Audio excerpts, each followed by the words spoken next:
बिस्मिल्लाहिर्रहमानिर्रहीम नहमदुहु व नसल्ली अला मुहम्मद रसूलुल्लाहि करीम।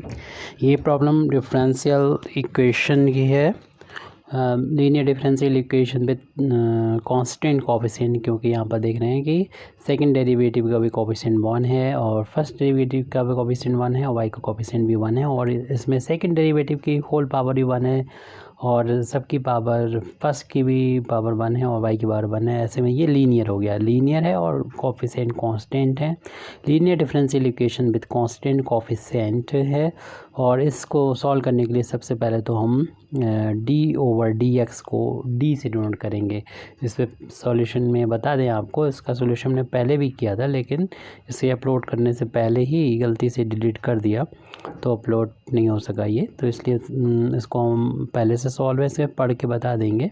तो d/dx को d से लिखा गया है और जो सेकंड डेरिवेटिव है d2/dx स्क्वायर उसको हम d स्क्वायर से लिखेंगे। इस तरीके से हमारा जो गिवन डिफरेंशियल इक्वेशन है वो कन्वर्ट हो जाएगा d² प्लस dy और plus y is equal to x square e to the power 2x, जैसा कि राइट हैंड साइड में लिखा है एज इट यहाँ पर नोट कर दिया। अब इसका सोल्यूशन अगले पेज पर हम लोग देख रहे हैं। अगले स्टेप में y राइट हैंड साइड में हमने कॉमन ले लिया है, यहाँ पर y ले लिया बाहर, तो हो जाएगा d² प्लस d प्लस 1 हो जाएगा। राइट हैंड साइड में x square e to the power 2x जैसा था वैसा कि वैसा यहाँ पर पुट कर दिया है और ये ऑपरेटर बन गया। जो y पर ऑपरेट होगा तो जो हमारे पास था अभी वही मिल जाएगा जो कि प्रीवियस स्टेप थी। अब इस तरीके की डिफरेंशियल इक्वेशन को सॉल्व जब करते हैं तो दो पार्ट में सॉल्यूशन आता है, एक तो कॉम्प्लीमेंट्री फंक्शन, दूसरा पर्टिकुलर इंटीग्रल। तो सबसे पहले कॉम्प्लीमेंट्री अगर फंक्शन फाइंड करेंगे तो उसके लिए ज़रूरत होती है ऑक्सिलरी इक्वेशन की। तो इस डिफरेंशियल इक्वेशन की ऑक्सिलरी इक्वेशन हो जाएगी इट्स ऑक्सिलरी इक्वेशन। तो जहाँ पर y का जो कोफिशिएंट है यानी d का जो फंक्शन है, इसमें जहाँ पर भी d नज़र आए वहाँ पर m पुट कर दीजिए, यानी m² प्लस m प्लस 1 और इक्वल टू 0 कर देंगे। और ये देख रहे हैं m में क्वाड्रेटिक इक्वेशन है जिसकी कंपेयर हम ax² plus bx plus c equal to 0 से करेंगे, क्योंकि ये भी क्वाड्रेटिक इससे फार्मूले से हम लोग सॉल्व कर सकते हैं इसको। श्रीधराचार्य का फार्मूला या उमर खयाम का फार्मूला ये कहलाता है। तो इसमें x² कोफिशिएंट जिस तरीके से a है हमारा, m² कोफिशिएंट यहाँ पर नहीं लिखा था तो हमने 1 लिख लिया, ये क्योंकि 1 होता है और ऐसे ही m का कोफिशिएंट भी 1 होगा, प्लस c की वैल्यू भी 1 होगी, b की वैल्यू भी 1 होगी। तो इस फार्मूले से कंपेयर करेंगे, इस फार्मूले का यूज़ करेंगे x equal to -b plus minus square root b² minus 4ac/2a। तो m की जगह पर b जो m का कोफिशिएंट होगा वो उसके यहाँ 1 रख देंगे, यानी -b plus minus square root b² यानी 1² माइनस 4a की वैल्यू 1 है, c की वैल्यू 1 है अपान 2a, a की वैल्यू 1 है। तो 1 का स्क्वायर 1 हो जाएगा और 4 इंटू 1 4 हो जाएगा और ये माइनस में लिखा है अपान 2 इंटू 1 2 हो गया। इन 1 में से 4 माइनस हो जाएगा, माइनस का 3 बचेगा, बाकी ऐसे ही लिख दिया है। और स्क्वायर रूट -3 को लिख सकते हैं -1 इंटू स्क्वायर रूट -1 इंटू 3 और स्क्वायर रूट -1 को हम आयोटा यानी आई से डिनोट करते हैं, रूट पर 3 पर रूट रह जाएगा यानी i√3 माइनस √3 को लिख सकते हैं अगले स्टेप में जो हमने लिख दिया है। इस तरीके से m की वैल्यू को जो कि कॉम्प्लेक्स फार्म है तो रियल पार्ट अलग कर लिया, -1/2 कर लिया, 2 दोनों के अपान में आ गया, √3 के अभी अपान में आ गया। इस तरीके से रियल पार्ट अलग, इमेजिनरी अलग, क्योंकि ऐसा करने से हम कम्प्लीमेंट्री फंक्शन आसानी से लिख सकते हैं, क्योंकि कम्प्लीमेंट्री फंक्शन में रियल पार्ट जो होता है वो e टू द पावर में आ जाता है -1/2x और जो इमेजिनरी पार्ट आता है वो i का जो कोफिशिएंट होता है वो इमेजिनरी पार्ट होता है, उसको हम लिखते हैं इस तरीके से। क्योंकि दो वैल्यू कंजुगेट फार्म में है तो दो आर्बिट्री कांस्टेंट c1 और c2 आएंगे, यानी सेकंड ऑर्डर का जो हमारा डिफरेंशियल इक्वेशन था जिसके जनरल सॉल्यूशन में दो आर्बिट्री कांस्टेंट आएंगे, वो c1 और c2 होंगे जो m के दो वैल्यू के करस्पॉन्डिंग होता है। और ये कॉम्प्लेक्स फॉर्म में जब होती है तो इस तरीके से हम लोग लिखा करते हैं, यानी ये रियल वाला पोर्शन तो ये आ जाएगा और ये वैल्यू इमेजिनरी है उसके करस्पॉन्डिंग ये वैल्यू आती है c1 cos जो i का कोफिशिएंट है √3/2 और इंडिपेंडेंट वेरिएबल x से मल्टीप्लाई कर देंगे, जिस तरीके से हमने e की पावर में -1/2 में मल्टीप्लाई किया था इंडिपेंडेंट वेरिएबल x से, इसी तरीके से √3/2 में भी x से मल्टीप्लाई हो जाएगा। cos आता है और साइन आता है, सेम एंगल √3/2 x आ जाएंगे, इधर c1 C1 होता है, इसमें C2। अब इसके CF जब लिख देते हैं हम लोग तो उसके बाद पर्टिकुलर इंटीग्रल की बारी आती है। पर्टिकुलर इंटीग्रल होता है 1 में जो हमारा डिफरेंशियल इक्वेशन सॉल्व होके आया था ऊपर, d² + d+1 y =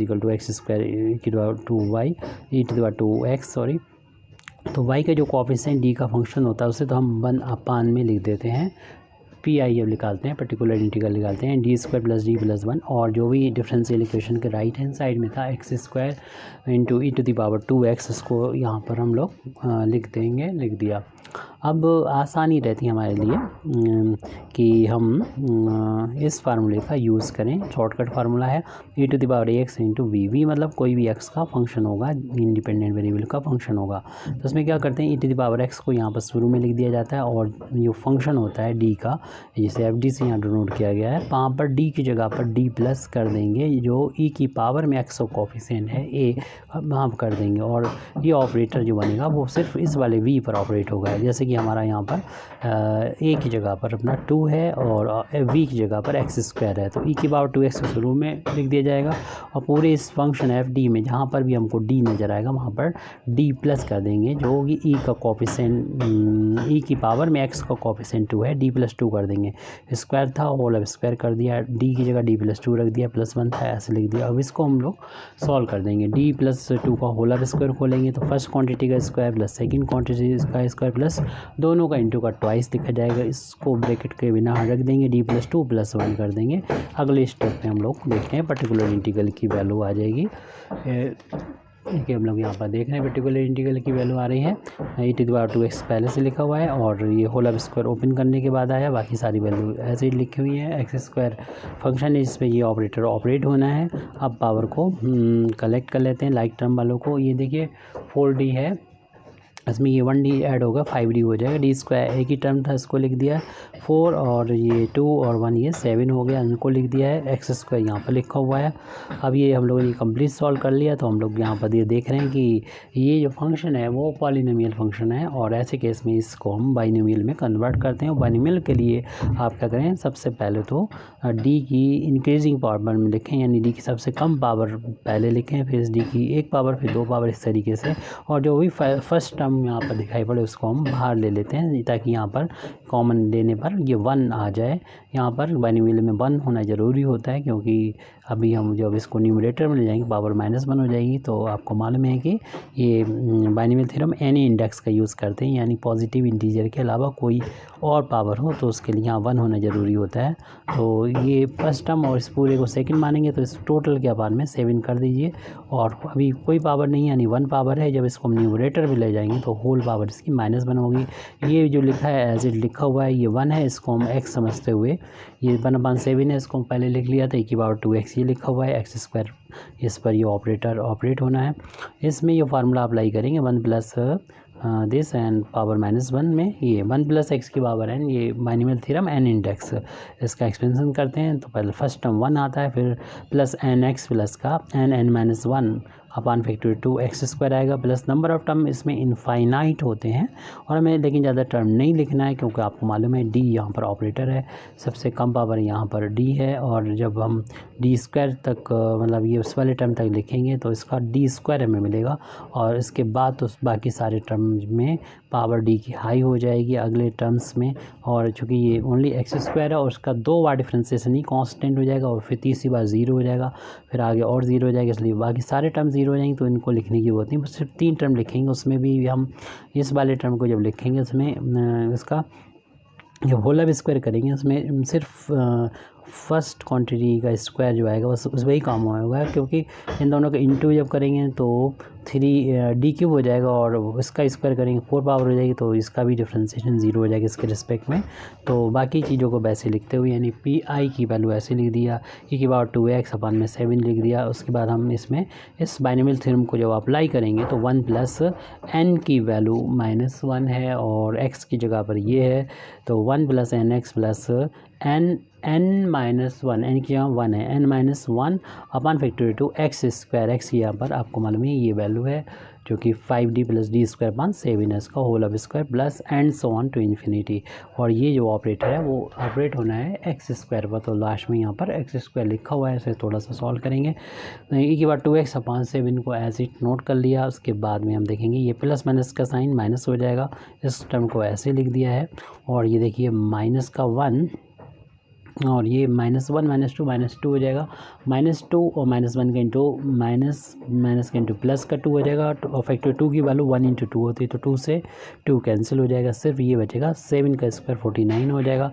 और वैसे तो इसमें 3 टर्म आएंगे, इसका होल ऑफ स्क्वायर करेंगे, लेकिन आप फर्स्ट टर्म का स्क्वायर जब करेंगे यानी 5d का स्क्वायर करेंगे तो 25d स्क्वायर लिख देंगे। बाकी हम आपको पहले डिस्कशन कर चुके हैं कि इनका जब होल ऑफ स्क्वायर रहेगा, इनका इंटू का ट्वाइस करेंगे तो वो पावर d की तो 2 से ज़्यादा हो जाएगी। और यहाँ पर जो ऑपरेटर जिस फंक्शन पर ऑपरेट होना है वो एक्स स्क्वायर फंक्शन है और उसकी पावर ओनली 2 है, और 2 बार इसका डिफ्रेंसिएशन 0 हो जाएगा। इसलिए हायर जो d की पावर है उसको हम छोड़ देंगे, यानी 3 पावर 4 पावर, और हायर वालों को सिर्फ इतना ही टर्म लिखना काफ़ी है, क्योंकि ये 0 नहीं होंगे, बाकी सारे 0 हो जाएंगे।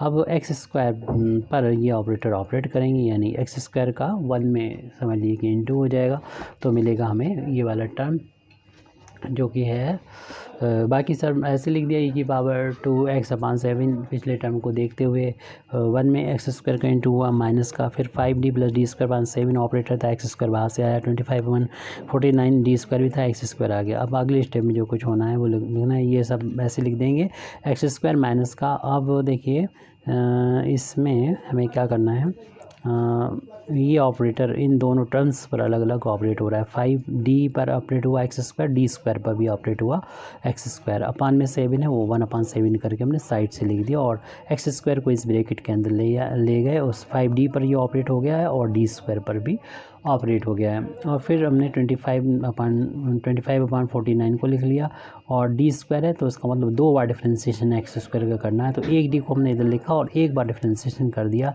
एक्स स्क्वायर का डिफ्रेंसिएशन 2x होता है।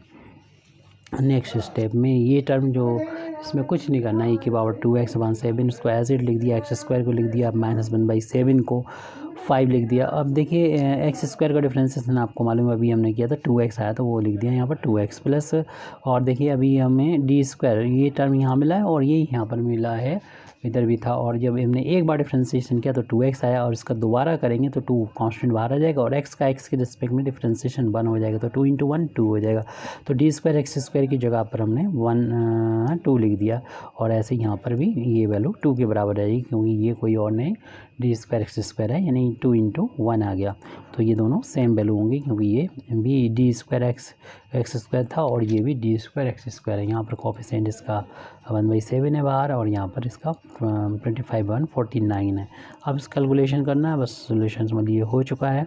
तो नेक्स्ट स्टेप में क्या है कि e की पावर 2x अपान 7 एक्स स्क्वायर नोट कर दिया, -1/7, ये 10x हो जाएगा, प्लस का 2 प्लस का ये 25 में 2 का इंटू करेंगे 50/49, और यहाँ पर हम एक्स स्क्वायर लिख दिया, और इस ब्रैकेट को ओपन करेंगे। 1/7 का 10x में इंटू होगा, 10x/7 हो जाएगा, माइनस प्लस के इंटू माइनस होता है, ये 1/7 का 2 में इंटू होगा तो -2/7 हुआ, प्लस का 50/49 लिखा हुआ है ये। और उसके बाद में e की पावर 2x एज इट लिख दिया है, एक्स स्क्वायर लिखा हुआ है, -10/7x है। और इन टर्म्स को जो है ये प्लस का ये माइनस का, तो प्लस वाले को हमने यहाँ पर पहले लिख दिया था, माइनस वाले को बाद में, और उनका फिर एलसीएम लिया 49 और 7 का एलसीएम 49 होता है। 49 को 49 से कैंसिल लिया, 1 टाइम्स कैंसिल हुआ, 1 को ऊपर जाके 50 में इंटू कर दिया, 50 आ गया, माइनस का साइन लगा दिया। 49 को 7 से डिवाइड करेंगे तो 7 आ जाएगा, 7 का 2 में इंटू करेंगे तो 14 आ जाएगा, 50 में से 14 माइनस करेंगे 36 आ जाएगा, 49 पहले से लिखा हुआ है, ये वैल्यू यहाँ पर हमने लिख दी है।